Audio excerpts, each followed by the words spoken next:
Hello. What's the date today? Monday. Okay. I was debating if I should show the video that I made first or show what just released yesterday. We did 2 or 3 videos on the Mica Miller situation.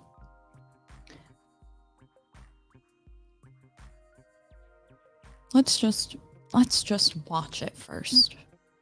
And then we can do mine after.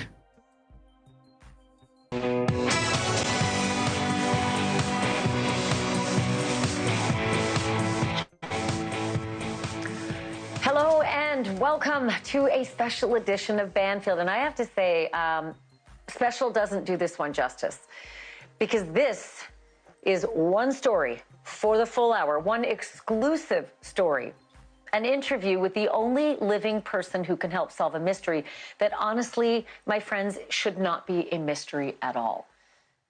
Mica Miller died by suicide. That happened back in April. And if you had told me in March that we and all the other networks and the internet would be covering her death like a high-profile murder, I wouldn't have believed it.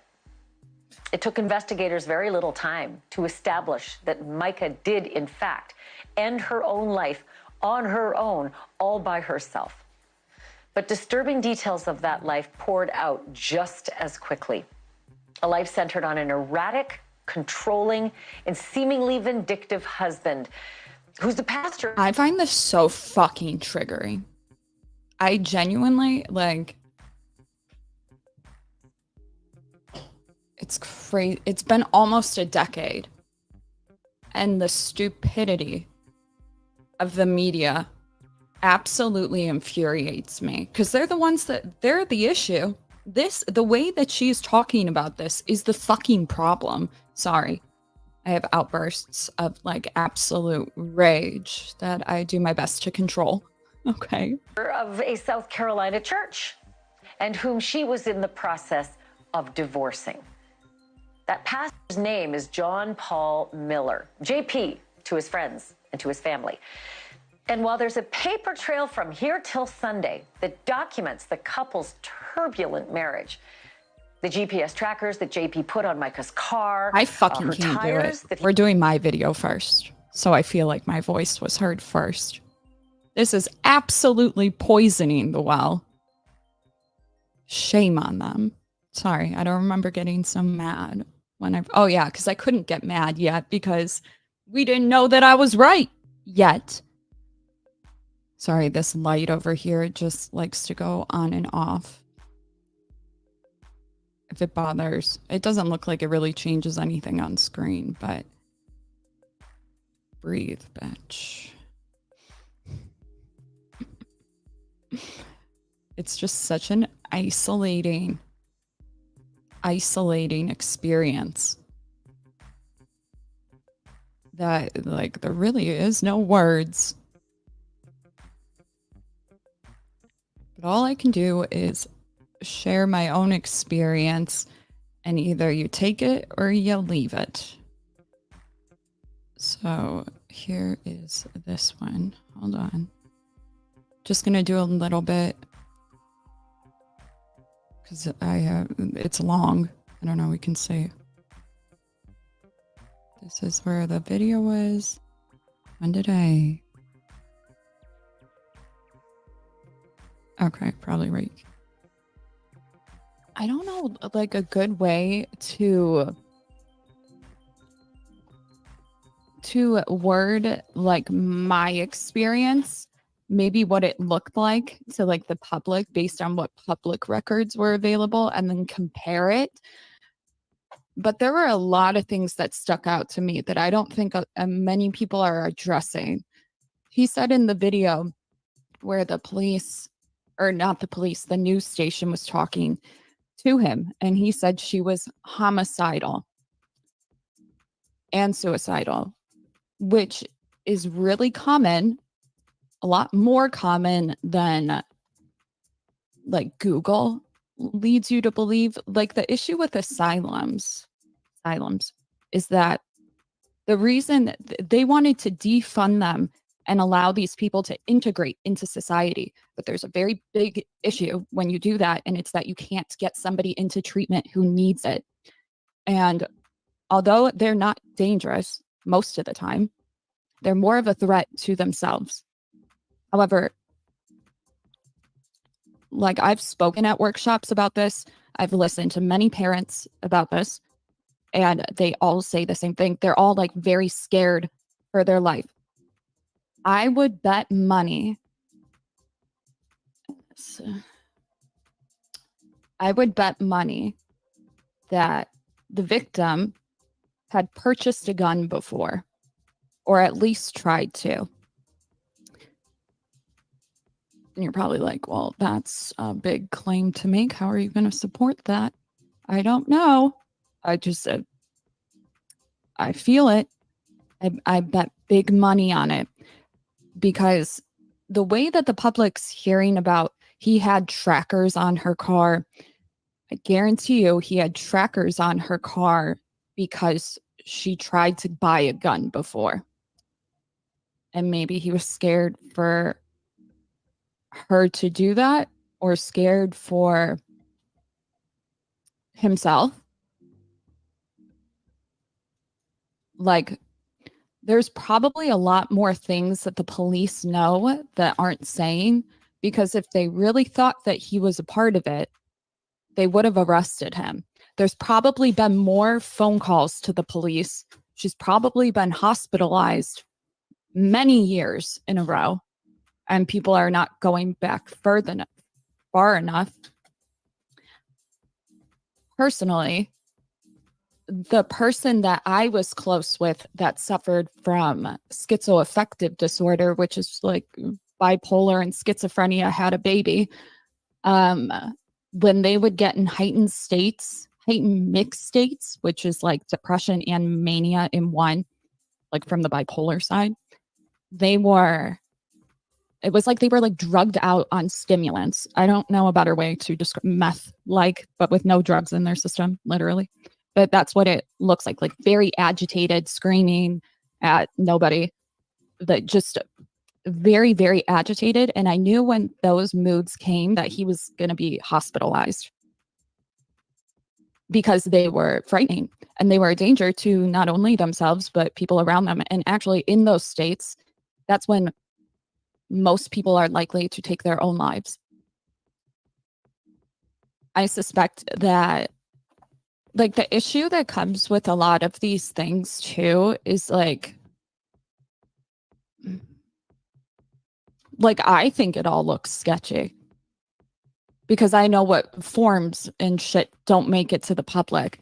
I can see why the family believes that it's a suspicious circumstances. I believe her when she said that Mica told her these things. But the person that I was close with thought the same thing about me. Like I was a part of their delusion. They didn't believe it was me anymore. They believed it was like the devil version. Like I was going to harm them. And so the only way to save me from that would be to kill me, so I would make it to planet heaven. His words, not mine. His words, not mine. So I wouldn't be surprised if what she was saying to her family was that. Like she had delusions that so-and-so was going to harm them. I bet you she thought she had a tracker on her car way before there was a tracker on her car. See, this is what's really interesting, is like when you go through this whole thing where people have episodes and they're like, people are spying on me and blah, blah, blah, blah, blah. Like they think that people are drugging their food or putting trackers on their car, and they're not, until they do something that makes people really worried about them. And then you start to see trackers on the car. Then you start to see people like watching them for their own safety. It's just that's like a gist of it.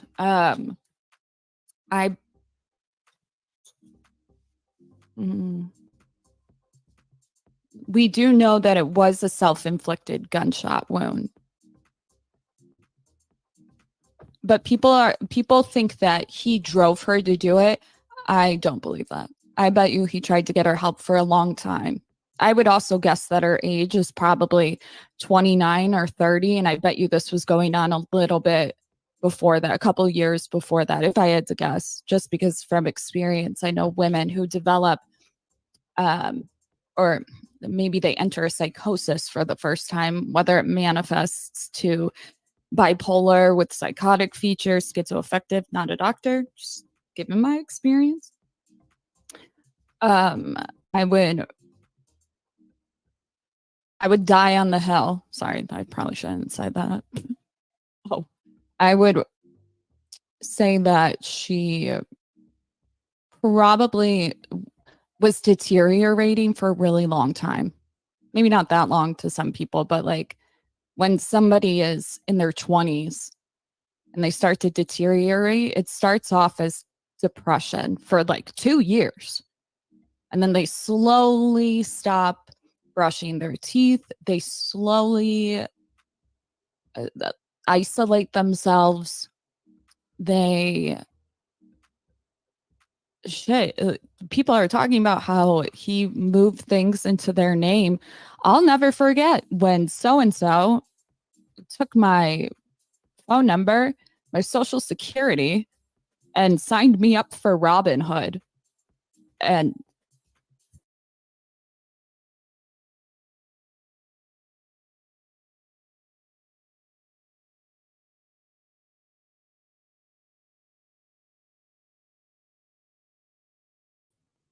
could you hear me? I hope so.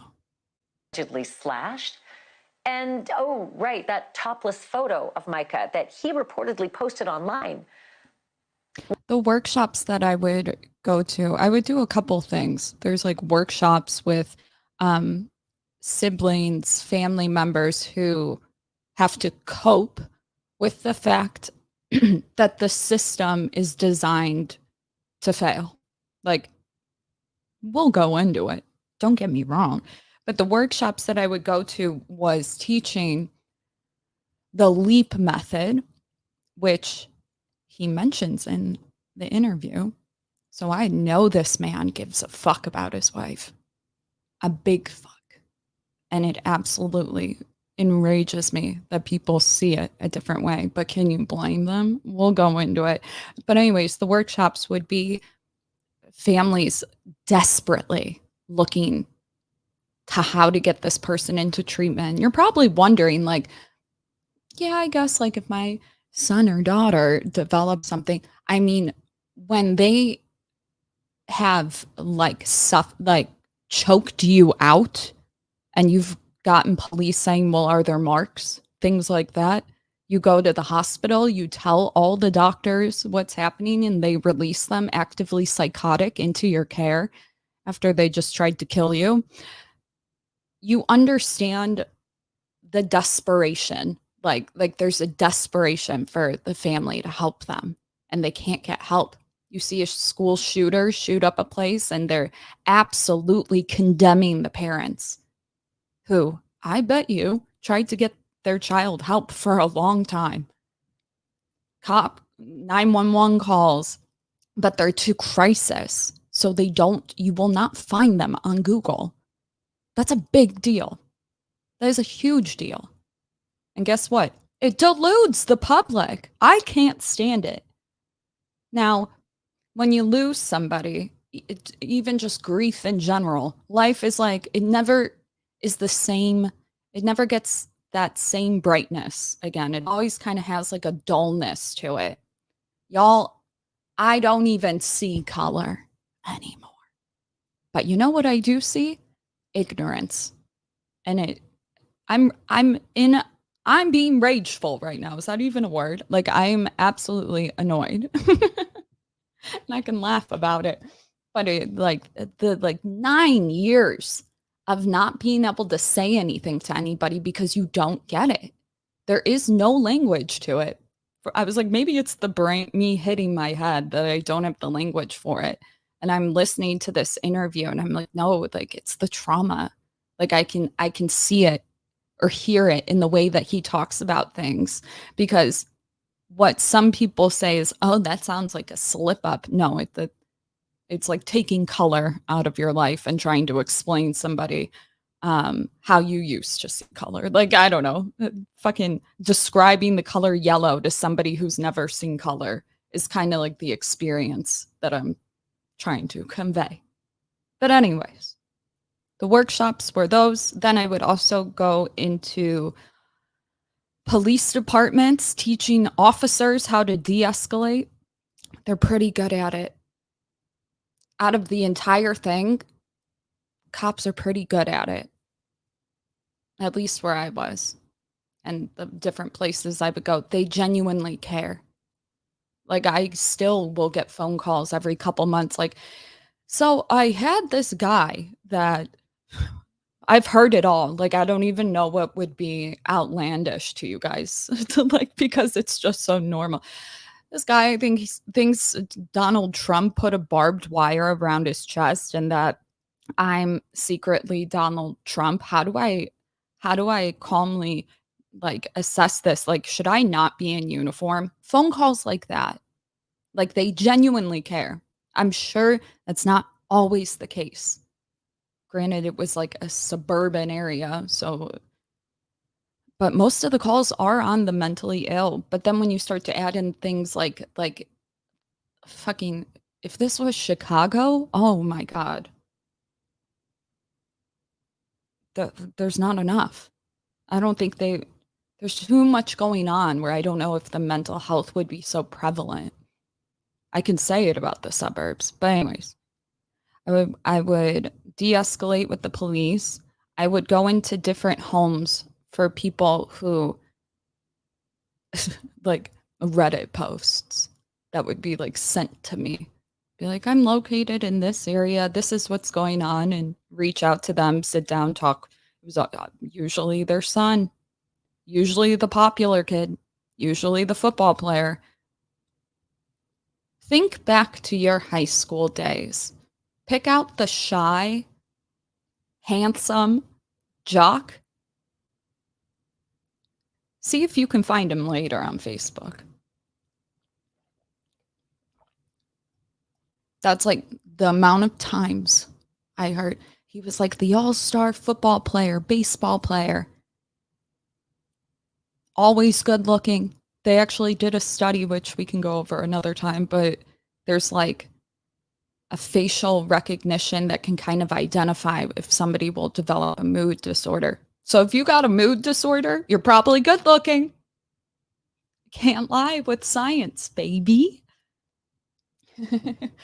But anyways, I would speak at certain like organization fundraisers and stuff.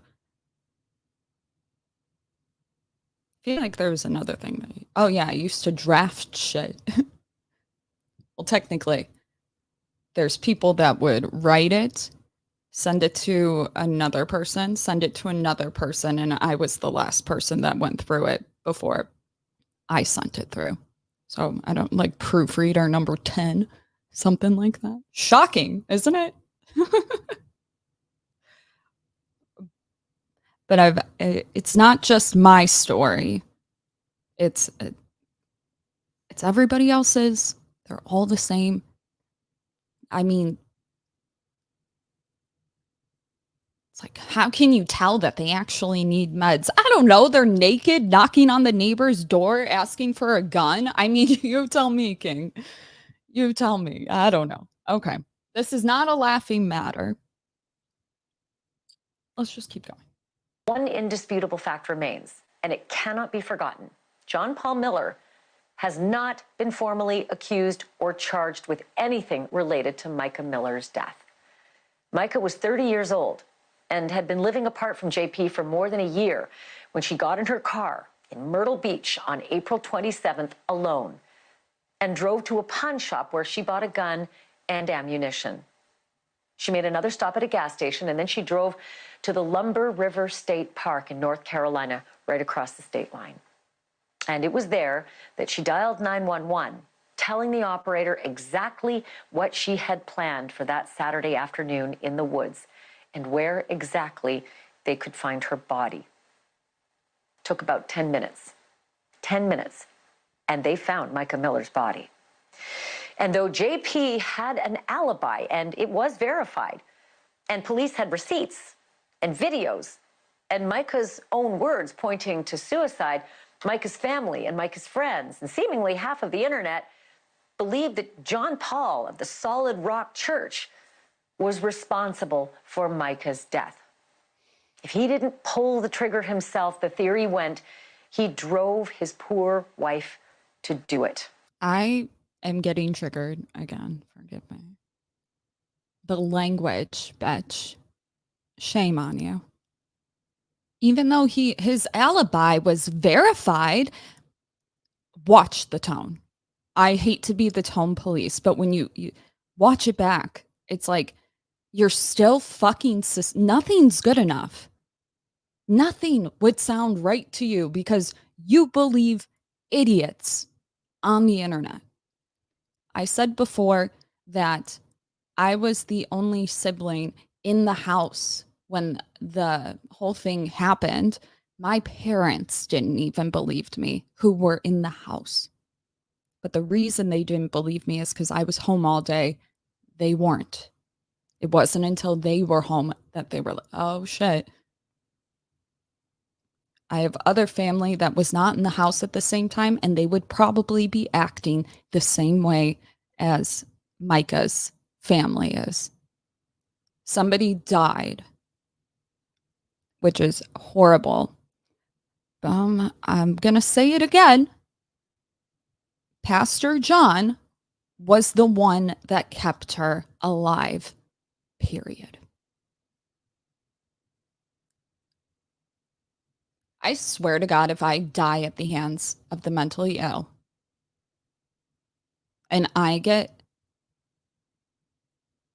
they try to investigate my family, shame on you. You better all, if I die, you clip this shit. You clip it. Because, man. Again. And I get so mad about it because I know how much it fucked me up. It fucks you up when somebody decides not to take meds, not because they're being in denial, but because they lack insight. It destroys everybody that is in the same vicinity. If you are not in the same vicinity the entire time, stop talking. Maybe they didn't want to be on meds. Yeah, look at how that, and see what happened. Not blaming anybody, but meds save lives. We don't talk about these diseases in the right way. It's a brain disease, period. It's like dementia. We know we can understand dementia, but we don't have the patience. People don't know it. They're like, oh, I was diagnosed with depression. So it's like, if somebody told me to take the meds, I'd take them. But sometimes I don't need them. This is not about you. Okay. It absolutely infuriates me. Like, technically, without the meds, they're committing crimes and abuse on everybody that's in their vicinity. Period. They're just not pressing charges because they know you need help. Oh, it makes me so mad. JP has not been charged with any crime related to Mica Miller's death. It's equivalent. Okay, I'll shut up after this. It's equivalent to you taking this person to the doctor and they telling you you have liver cancer and you have to get chemotherapy in order for you to have a full recovery. And they say, okay, yeah, I'll do it. And they never schedule it and they are running out of time. Days. They have days until they will die. You don't know. It'll kill you, right? Now imagine that with your fucking brain that is the thing that helps you make decisions. They're not there. Ooh, My God. Also hasn't done much talking about all of this outside of a church service and a couple of text messages, but now he is talking. And he's talking with News Nation. The Reverend sat down with our Rich And guess what? She dies and they still blame him. Oh, I can't. You cannot win. McHugh for a wide-ranging, gloves-off interview that you're not going to see anywhere else. It is at times uncomfortable. It is occasionally shocking. And some parts are just plain weird. Shut up. I want to get straight to part one. John always Paul on the weird. suicide, the speculation, the nonstop suspicion, plus the alibi that satisfied the police, if not his haters. You and I have been talking since this happened, basically, communicating over text. Why now? Why the decision to speak now after all this time has passed? Where's your head at? Well, I think part of it is I finally got the approval of my attorneys to do so. They, the ones working on the defamation cases, they said it's easier to win a defamation case the more the people talk. And so they've been collecting a lot of evidence over the past while. And also I think that now that some of the emotion has died down in the world and with people that are led by their feelings, I think now they deserve to hear some logic and some truth and make their own assessment. Do you miss her? Yes, sir.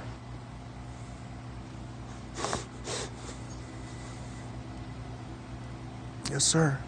Did you see this coming? Yes, but it doesn't change at all the power of the pain of reality. I saw it coming for years. I told them for years this would happen over and over. I said if she gets off her medicine, suicide is the next thing. She tried it in the past, but with me, she always remained okay with me. She was on her meds with me. She was healthy and happy. And even if she did get low or stop taking her medicine, I would help her get back on it, and things would be fine. Without me and with her family, she's off meds, and she committed suicide. And I told them this would happen over and over again. I tried my best to stop her from getting a gun. I went to judges. I have copies of all the police. I talked to her counselor, the pastor she was going to, her family, her friends. I told them all, don't let her get a gun. Do whatever it takes, prevent her from getting a gun. You know how she would have not been able to get a gun? If he would have pressed charges on her. You're like, what the fuck? That is this country. Horrible. She would have had to spend time in jail. And I'm not trying to victim blame. I'm really not. But he probably could have done that. But he chose not to leave her up to like the system. Oh, it makes me so mad. Thankfully, in this state, it's like I found out that if you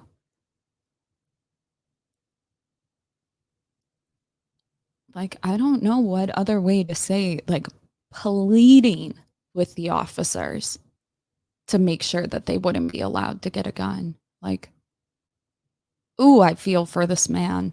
And when she was with me, she was never able to go that far. But with them, that's exactly what happened, and it destroyed me. And I still haven't really grasped it. Like it hasn't. I kind of keep putting off the reality of it, and I try not to think about it as much as I can. What was going on in your marriage the week Mica died? The week she died, we didn't talk that entire week. I'd emailed her several times that week, and my regular emails are sending her letters telling her that I love her. And she came over to the house. The last time I saw her was a few weeks before she passed away. We spent about 4 hours together, and we hugged and kissed. And she was in and out of psychotic conversations. She would say, you know, one thing about double agents that are following her. That was one of the phrases she would use when she was off her meds, double agents. And the other phrase she would say, she wants to come home so bad, but her family won't let her. She told me she wanted to live in Africa and asked me if I'd live with her. I said, sure, if you take your medicine, you know. And so,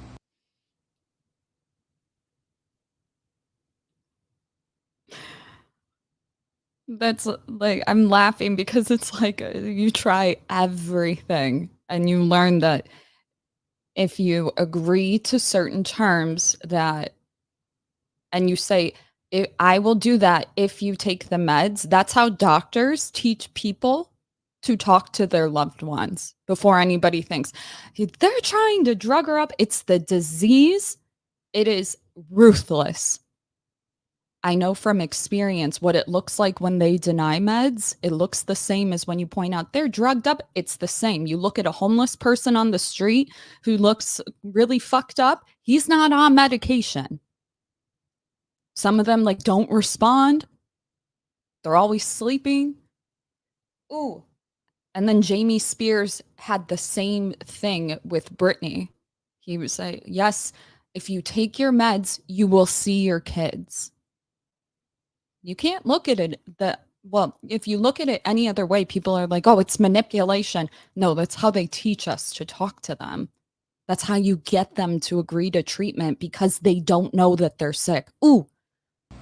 She told me if I'd give her some money and if I would write her a letter saying certain things in this letter that she would take her medicine. And so I tried that and called it. But she desperately wanted to come home. She was just so afraid her family would disown her. And so the week before she passed away, I probably emailed her maybe 7 or 8 times that week just saying, I love you. You need your lithium. You know, don't forget who you are when you're on medicine versus who you are when you're off. She had lost 40 pounds in a month, and nobody that was in her life thought to take care of her. Nobody. She was living with a former registered nurse. Her family, quote unquote, were taking care of her. She lost 40 pounds in 1 month, and no one thought she needed help. Pay attention to what he's saying. People in the family who are nurses don't even get it. They don't get it. And like on the outside, it's like, oh, like they're psychiatrists or they're nurses, so they know if they're actually sick. I'm telling y'all, it is so fucked up. You want to go down a rabbit hole? That's the one. There are nurses that, like, with all due respect, in my experience, nurses seem to look at everybody as on drugs. That's their experience. Because, you know, they get people coming into the ER, like trying to get the headache medicine, the morphine and shit, even though they're not aware that their like staff takes it. Like, that's a whole nother rabbit hole. But like, that's their experience. You ask a pharmacist, it's like somebody not taking their drugs, we can't get drug addicts to leave us the fuck alone. So calm down, bitch. Okay. You have capacity of thought. Relax. You can't fault people to think a certain way because if their experience is drug addicts, let's say, that's their experience. They don't see the people that aren't picking up their meds because they won't take them. So when you hear about something like mental illness and you hear parts of it, like, it's not like, oh, that's suspicious. That's the reality. Okay, I'll shut up. She was talking about living in Africa. No one thought she needed help. She's making videos on Facebook. And if you see the videos, you know it's not her because she has a different cadence, a different tone, a different amount of words per minute when she's healthy and on medicine than when she's off. And the way she was even looking into space when she's taking those videos, you knew she was delusional. And if somebody loved her enough to take her to a professional and say, okay, this woman says she's being abused, or this woman says, you know, this, or she's lost 40 pounds in a month. If someone thought, I need to take her to a professional, that professional would have known that she needed medicine. And the reason I know that's true is because I took her a few weeks before she passed away. I took her to probate court. And in 3 minutes time, she went in, she walked back out. When I went in, they said, your wife is mentally ill and she needs medicine desperately. And I said, okay, let's do it. Let's get her the medicine. Let's get her help. And they said she's not a danger to anybody in society, so we can't force her to do it. But if one of her family members or friends had taken note of the way she was acting and seen what was happening to her physically and taken her to just one professional, they could have saved her life. Where were you when Mica died? It was on a Saturday. I was in Charleston with about 100 people from my kids' school. What was it? Oh, soccer. It was a soccer tournament. Okay, so we know, you know, I've gone through Mica's last day, pretty much almost down to the minute. Bring us through your last day. You said soccer. Were there any? Do you have any documentation that they were there? Oh, you're asking because okay, I got you. Yeah, of course. Yeah, I can't believe people. Oh my Lord. So yeah, I was with about 100 people. We had dinner that night. We were all together at the soccer fields that day. I could not imagine it. Like, imagine I've been on YouTube almost like 6 years. I only recently started like actually talking about this shit. And here he is explaining it so well. Well, do you have documentation of your entire alibi? Shame on you. Afterwards, after the soccer game, somebody was with me the entire time. People are Who I can't delusional. name due to legal purposes, but I will say it's somebody that I love more than anything else on planet Earth. Man or woman? Young person He's that I cannot name due to legal purposes.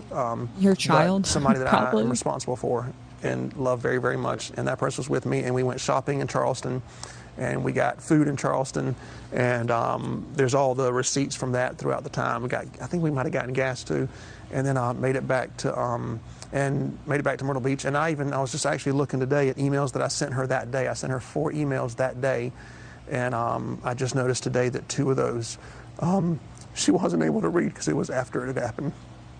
What do you think happened that day?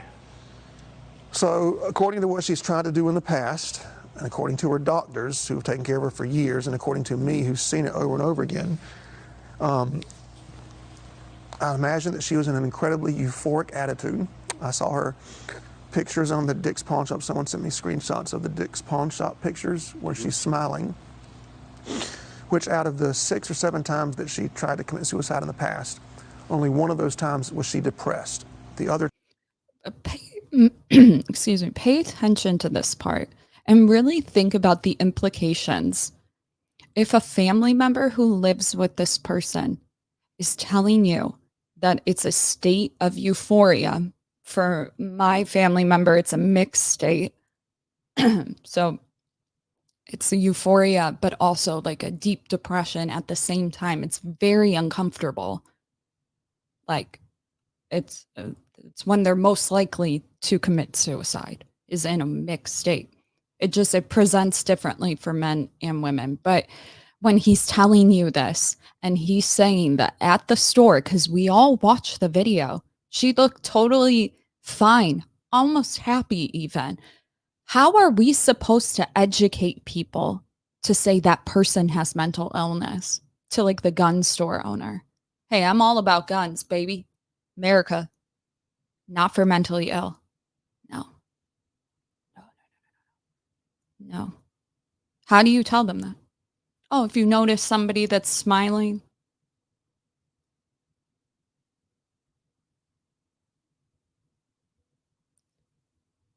What do you take them in the back and see if they start talking about delusions? Like when somebody is telling you that this is what's happening at home and they aren't the one with an illness, listen to them. And listen, as somebody who's had PTSD, it's like if somebody was like, oh, don't listen to her, she has PTSD, like saying, don't listen to Mica's story, that's a horrible thing to say. But see if you find things that are a little bit too bizarre. That's how, like, I understand there's a stigma with mental illness. I'm not saying you shouldn't listen to Mica. But it's like, it's a big chance it's a delusion. I was able to call it in the videos I made, but I don't know how to make other people aware of it without that stigma. You know what I mean?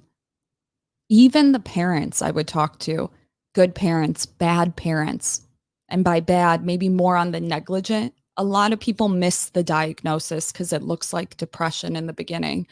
Looks like they are using substances and which are linked, a topic for another day. But it's like you miss it, but then you see it develop, and these parents desperately want to get their child help. Desperately. I should say adult children, because they can deny stuff. And they come to these workshops, and you just, oh, it's going to make me cry. It's sad. But I'm asking people that maybe don't get it, how do you think we should tell the gun shop owners? to like, what can they do to look out for this? Should they do a background check? Have they been hospitalized? I understand that there's people that can have a mental illness and not have delusions, and the gun is literally to protect themselves. I get that. But what do you do in the other event? Should it be only this type of illness? It's tricky in terms of like legalities. Times she was very euphoric, and she would wake up and say, "I think I'm supposed to die today." And I said, "No, honey, you're not going to do that." She said, Okay. He should have made her go to the soccer game. That way she was not by herself. Okay. I could not get this person to the hospital by asking them, do you want to go? No. So I had to trick them into thinking, let's go to like get coffee. And then as soon as they saw the hospital, they would be sitting in the passenger seat, take their foot and put it over mine, on pushing down on the pedal of the accelerator and turning it. And this person was large, like 6'3", strong. Think of it like somebody on meth, like, but there's no drugs in the system. There's only so much you can do that you have to call the cops, but you can't call the cops unless they actually have punched you. And that's really scary. Because if they're going to punch you, how are you going to call 911? The system's fucked up. So it sounds so easy to be like, he should have just took her to the game. So you think he should have tied her up and brought it? What do you do? That like, there's nothing legal. I mean, manipulating, maybe it's different because she's a woman. I don't know. Getting her on meds, she'd be fine. It gives you your life back in these situations. It's just people are like, oh, you don't need meds. Like, fuck that. They have no idea what we're dealing with. "Well, my mind tells me that I'm supposed to kill myself." I said, "We're not going to listen to your mind. We're going to take you to a doctor That too. and get you help." And I discovered, of course, that she had stopped taking her meds each time. But either way, she was in a euphoric attitude. And so you see the Dick's Pawn Shop video where she's wearing her work clothes and with a smile on her face. So they sold her a weapon, and then I assumed that she drove. She told one of her best friends. So far, the four people she spent the most time with every week, no one's interviewed or talked to those four people. And one of those people that I talked to told me that she told her 2 years ago, if I ever commit suicide, I'm going to go to this place in Lumberton, the state park or something like that. Which friend is that?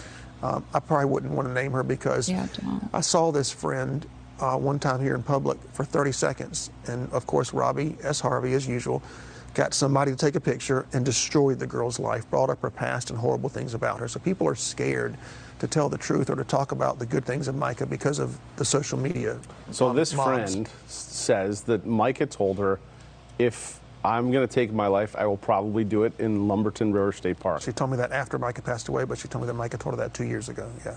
Did she say why? Why that location? She said because Mica told her it was peaceful and outdoors. And Mica did love the outdoors, loved the outdoors.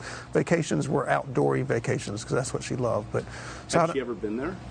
No, not that I know of. Not ever that I know of. Do you guys have any connection to that area? Not at all. I hate this interviewer. Nope, I've never even heard of the place. I never even heard of, was the city? Robinson County. I've never even heard of there before. This poor man blames himself to a degree you cannot even imagine. Just how he talks about the gun store. They sold her a weapon, we go, and I'm just like, it's like from the outside. Why the fuck did they sell her a gun? I know why. Because you know the system. You learn very quickly.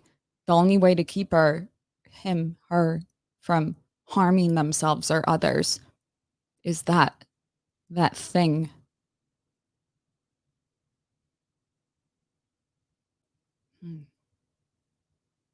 I feel. So did it strike you as, before you heard this, did it strike you as odd when you heard that where she went and what they say allegedly happened?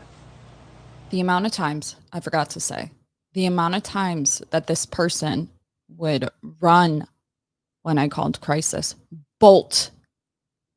And we lived near a park. And I was like, where would he be?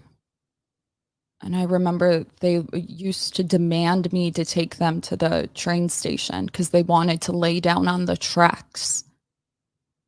And like in that moment, it was like train tracks. And I ran probably 6 miles so fucking fast. I don't have the memory of it. I have the memory of like it hitting me and then being at the train station. And I didn't drive. It's like instinct. Or the amount of times that I'd be driving and they would like almost like choke you out to open the car door so that they could lay down in front of the car and scream at you. Like huge screaming, run me the fuck over, bitch. It's like, fuck, dude. Like, did she have any connection? Dude, I hate people. It's like, pay attention to like bias. How can you like, oh, Did you question it at all? God bless. Like, God damn. Well, I didn't think it was real. I thought her family had made it up and had somebody call me and say that. So that's one big thing. I didn't think it was real. When I found out it was real, you know how like like you tell somebody something, you tell them. Then when it happens, you don't want to say I told you so because it's a horrible thing. That's what I felt like. I felt like I told y'all, like I told her family this so many times you can't imagine. I told her friends this. I told everybody. I said, if y'all don't get her lithium, she's going to commit suicide.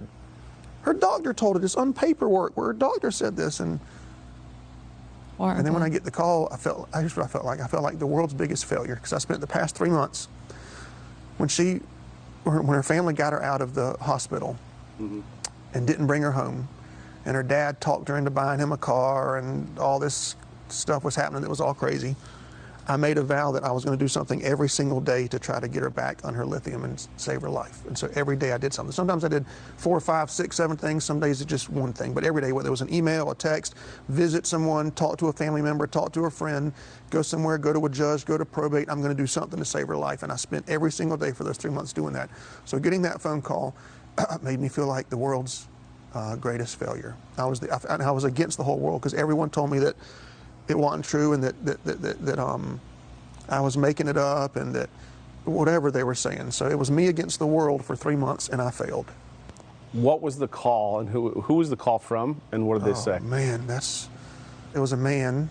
I got a call, and it was I think it was a detective. I think, and I remember him being very calm and very nonchalant. And so that's why I thought, well, this is not real. And so I started screaming. I had a family member that was there with me. I started screaming for them to use their phone to call the hospital where the guy said she was at.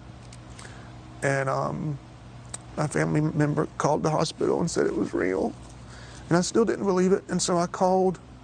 Just to like put it in perspective, I've had very vivid dreams of the same situation, like getting a phone call like they committed suicide. We found them on the train tracks. And so when you deal with somebody who's like delusional, you can't help but think, am I going delusional? Maybe I'm the sick one. It's natural. So it's like I hear him saying, I really didn't believe it's real. I feel that. Horrible. A police chief that I know somewhere around here, a captain or somebody. Stress. And I said, there's a detective named such and such on the phone telling me these things. Like, is this real? Is this a real person or not? And that person told me that it was real as well. And I just remember,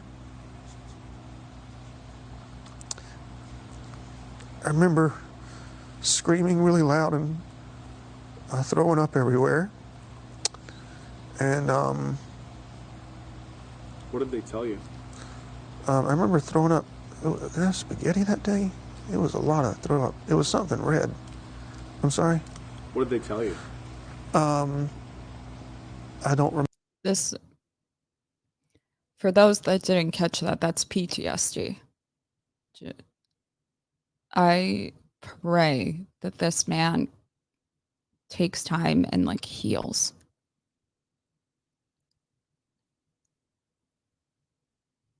I know it sounds like spaghetti. Like, why are you? That is literally PT. You just watched somebody that's, oh, it's so sad. Remember that.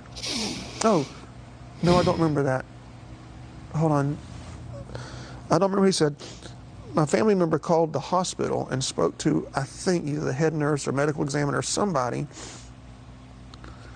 And that lady read me stuff that the Robinson County, I guess, had wrote on a piece of paper. And she was reading me suicide and the weapon and where it was at and all these different facts. And so then because the detective would not tell me it was suicide. And then I called him back and told him what the hospital told me, and he was pissed off and asked me who that lady's name was, and I didn't know her name. And if I did know, I wasn't going to tell him anyway, because I'm glad she told me anyway. And so I think what he's trying to explain is he didn't know it was suicide yet until he contacted the hospital, because technically you have to go there first before they tell you how they died. I don't think they're allowed to do it over the phone, is what I think is going on.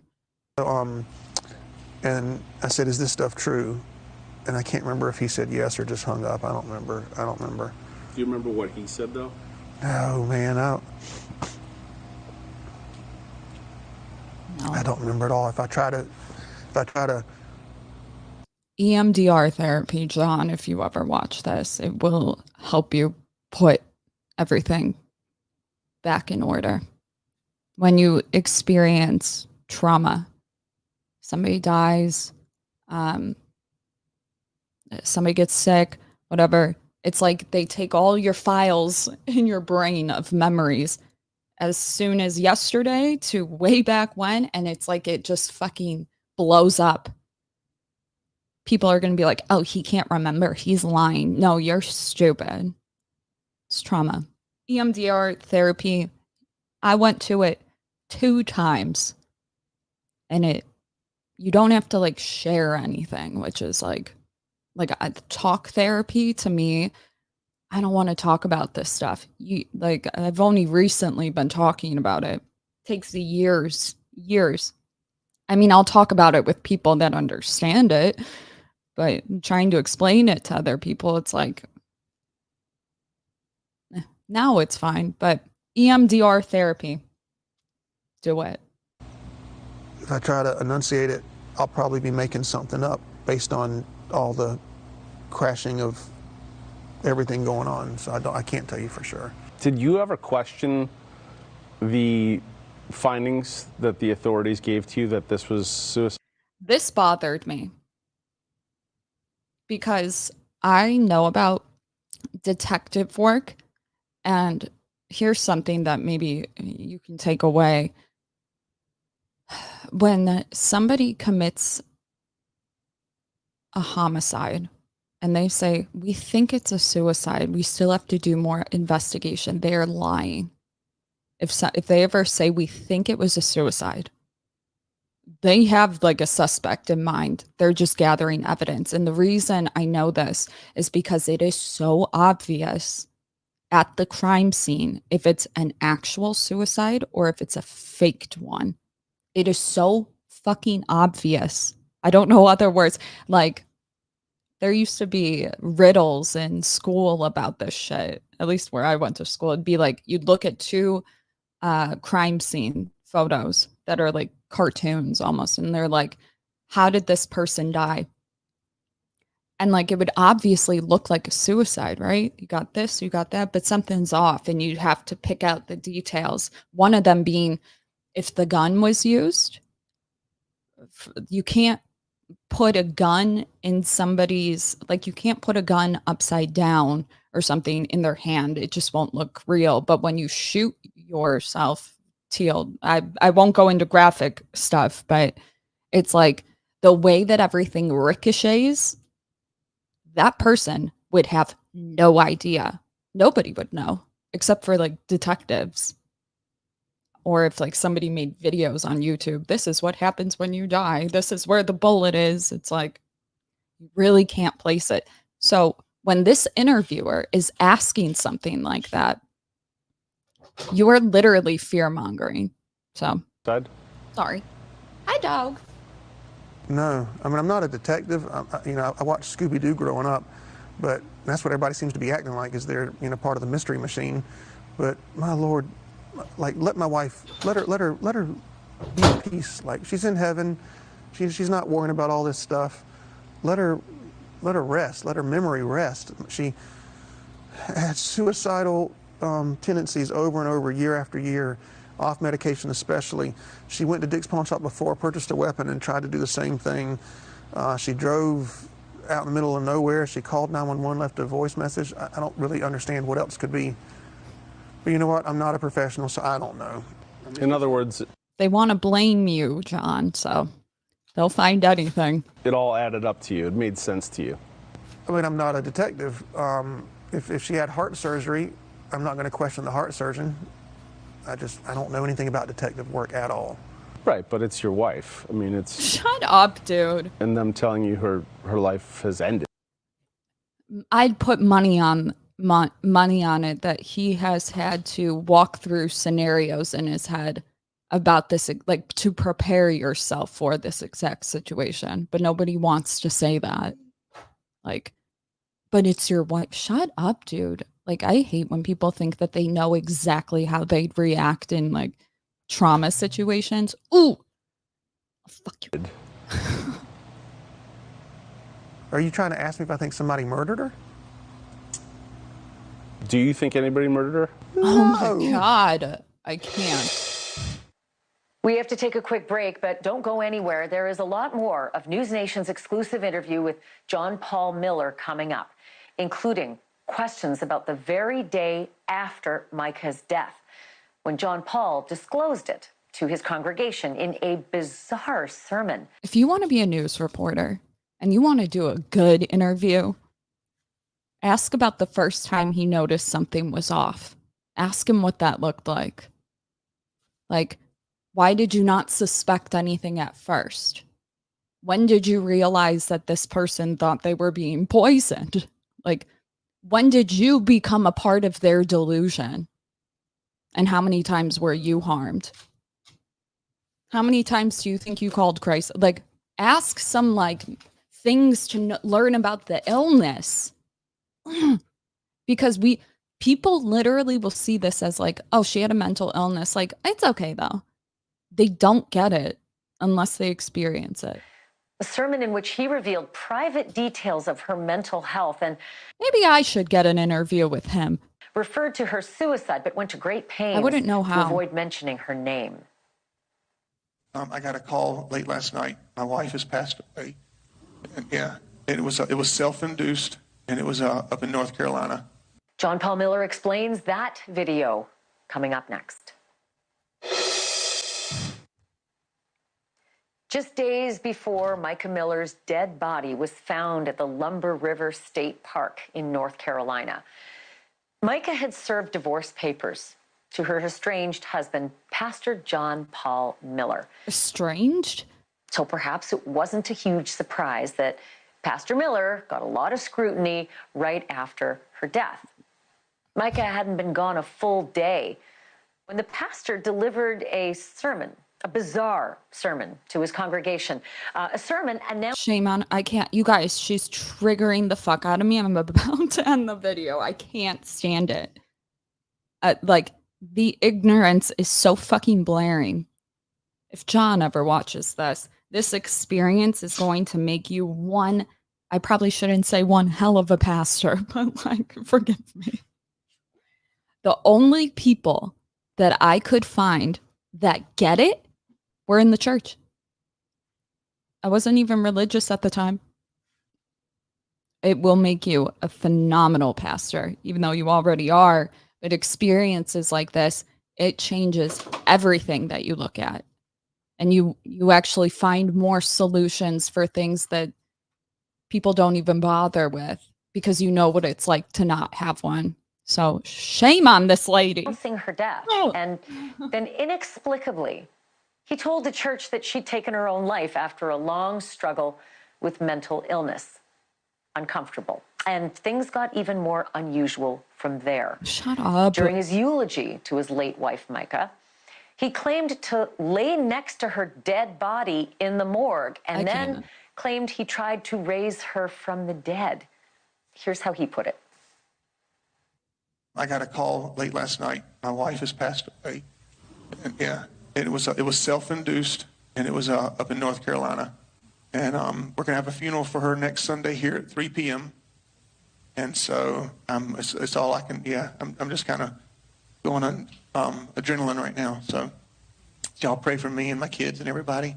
And y'all knew that she wasn't well mentally. How hard is it to stand up on fucking stage? Excuse my language, forgive me. I'm a bartender. To stand up on stage where you work and you're giving, and you have to explain that your wife committed suicide to people that believe this is a sin. I feel so bad for this man. And that she needed her medicine that was hard to get to her. I got this lay next to her body and spent time with her body about 4 times this week, and each time it still didn't hit me. I thought she was going to wake up, you know. I even tried to raise her from the dead one time this week. News Nation correspondent Rich McHugh asked Pastor John Paul Miller about those comments and those moments, and here's his reaction. I can't. One of the things that raised eyebrows initially for the public was when you gave a sermon here and you announced publicly that she had committed suicide. And you attributed it to her mental health. Why did you feel the need to come out with that? So they wouldn't fucking talk about it, dude. Oh, I can't. At that moment. That's a great question. So You're so let's nice. discuss why I preached that morning. Is that okay? Okay, so people have been asking that. So have you ever taken any psychology classes or anything like that? Very few. Okay, yeah.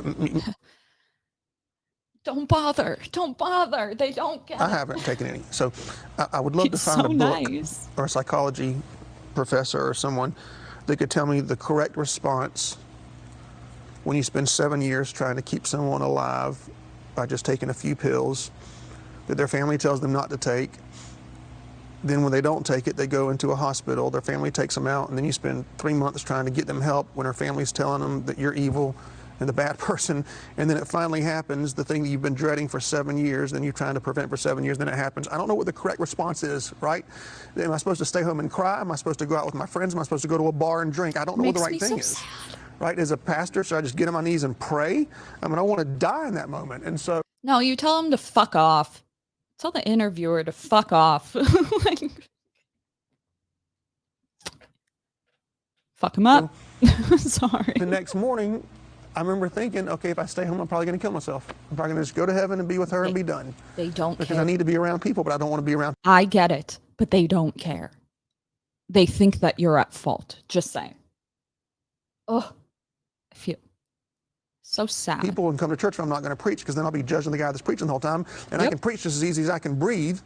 So I'm just going to go in the mode of what I'm normally going to do and just continue my life normally until I finally have to deal with what's going on. And so I didn't know what else to do. I didn't know the right response. I wish somebody had told me, in hindsight, if I go back in time, I probably would have done the same thing and still preached.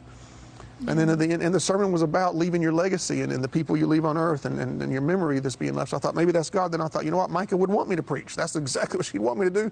She'd be telling me to do it. She'd be trying to force me to do it. So I preached. And then at the end of the sermon, when I made the announcement was made. And of course, I'm not in a clear thinking frame of mind. I mean, it's like, you know, it's not like I'm, you know, kumbaya and got it all together. I said what I said because I didn't want them to think that it was because she's a bad person, or I wanted them to know, like, if Mica does anything that's out of character, it's because of her mental illness. It's not because of her. Like, she's a wonderful woman, full of integrity. When she's on her medicine, she's black and white, does the right thing, does not like the wrong thing being done. Off medication, she's a totally different person, and I didn't want them to see her someone that was bad. I wanted them to know it's just a sickness, like if you have heart disease or if you have, diabetes or whatever, mental illness, you need medicine to continue going forward. And so that's why I said that. Also, something I found interesting in that moment, you said, before I tell you this news, I'm going to paraphrase here, I'm going to tell you this news, and I want you to leave. I don't want you to stand up and talk about it. Why? That's a great question. And that was Because he doesn't want them to approach him about it. But that he's like trying to tell you, like, I'm distraught. I don't know. actually intentional, because the last thing I wanted to hear was people talking about my wife. I wanted them to go up and take it to Jesus before they start, doing what some Christians like to do and just chatter. And I didn't want to experience the extra pain. I didn't want to be mad at somebody in my church because I heard them say, well, I'm not even going to guess at what somebody could have said, but I didn't want anybody to say anything negative about my wife. Oh. Another point of concern, let's say, for people watching was when you gave a eulogy. Was something concerning. People said that was concerning that you said that you tried to raise Mica from the dead, and I believe at another point you said you laid next to her body in the morgue. Is that true? I didn't lay next to her body. I mean, I couldn't. You can't lay next to her because her body's up on this thing. But I mean, I hugged her, and I sat on the floor, next to her and just talked to her for a while. But yeah, I tried raising her from the dead, because you know what? If it had worked, we'd have a whole different story. But God forbid me not try it, and always wonder the rest of my life would it have worked? Right? Jesus did it. Elisha did it. There's a few other people in the Bible, and so Miracles. yes, if somebody I love more than anything in the world has passed away, what I believe to be an early death, you better believe I'm going to try to, in Jesus' name, raise them from the dead. I believe in healing. I believe in miracles. I believe in the raising of the dead. I'm a one God, apostolic, tongue-talking, holy, rolling, born-again, heaven-bound believer in the liberated power of Jesus' name. I'm not ashamed of it.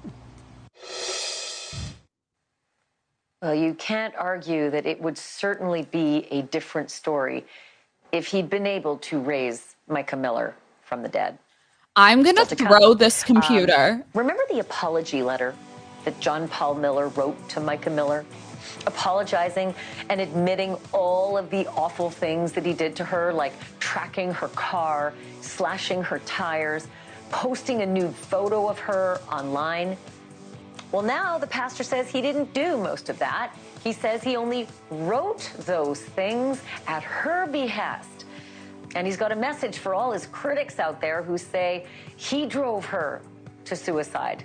We're going to play it for you next when our News Nation exclusive interview with Pastor John Paul Miller continues.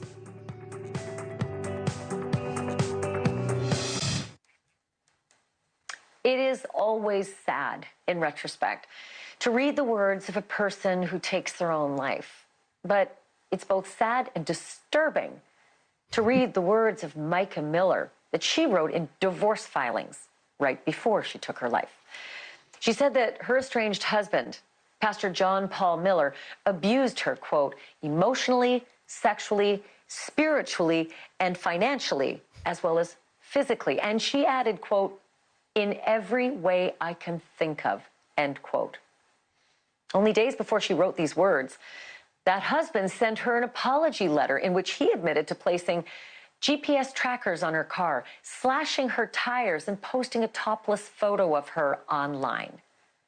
Now, almost 3 months later, Pastor John Paul Miller is not only backtracking on that admission, he says he only wrote the letter to encourage Mica to, quote, take her meds, end quote.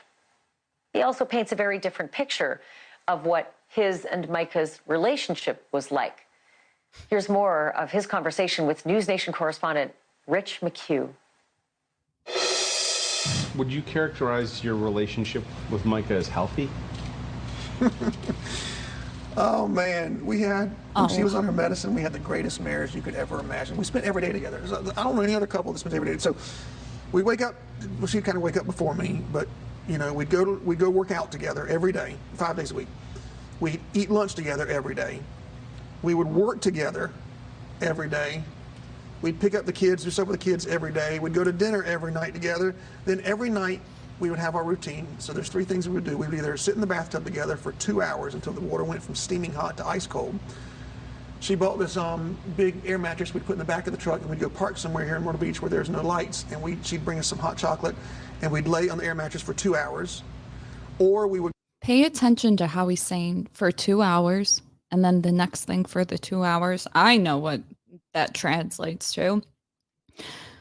If you don't take medication, or if you do take medication, one of the biggest things to keep you relatively, like, normal is a bad word, but like stable is you have to stick to a schedule. Period. And I find it interesting that he says the 2 hour, he's doing the 2 hour increments. I forget what they call it in DBT. I don't know if it's DBT, but it's like they give you, okay, you brush your teeth at this time, you do this. go out on the beach with our beach blanket and lay there Might for 2 be hours. weird The to point other was no cell phones, just her and I. She would talk 90% of the time. I would talk 10% of the time, and I would just listen. And so every night, 2 hours, we'd hang out together. And so was our marriage healthy? It's probably as healthy as any other American marriage. Have you ever abused your wife? Never, not once in any way, shape, or form. I took better care of her than anybody could ever take care of her. I never asked her to clean the house, not once in 7 years of marriage. She never had to cook a single meal. She never had to work. She was never harmed physically in any way. In a letter or in an email you wrote to Mica, you apologized, yes. Right? You apologized for tracking her, for messing with her tires, for posting the picture. So that's all true, right? So great question. I'm so glad you asked that, actually. If I wanted to lie about that, I would just say I never wrote the letter, right? Because how can you prove that I wrote somebody a letter? There's no signature, there's no name, it's not in my handwriting, but I 100% wrote the letter. And I did it because the night that she was with me, the last night we were together for 4 hours, at one point, because the whole 4 hours I'm trying to get her to take her medicine. And then she said, my family doesn't want me to, they don't want me to come inside the house. And maybe it's your house, come inside. So finally we get to the point, she says, you know what, I'll take my medicine and I'll come home if you'll give me $10,000 and if you'll write me an apology letter. So let me understand this correctly. The email that you wrote to Mica, apologizing for hiring a PI, tracking her, messing with her tires, and posting a topless photo of her. Oh my God, I'm gonna have to. You wrote that, you say. Yes, but sir. Now you're. I want to cover this part of the video is the most important, but my dogs are making me nuts right now. I'm coming. So let me end it, like the video, comment, subscribe, and then we'll cover the next part of it as well.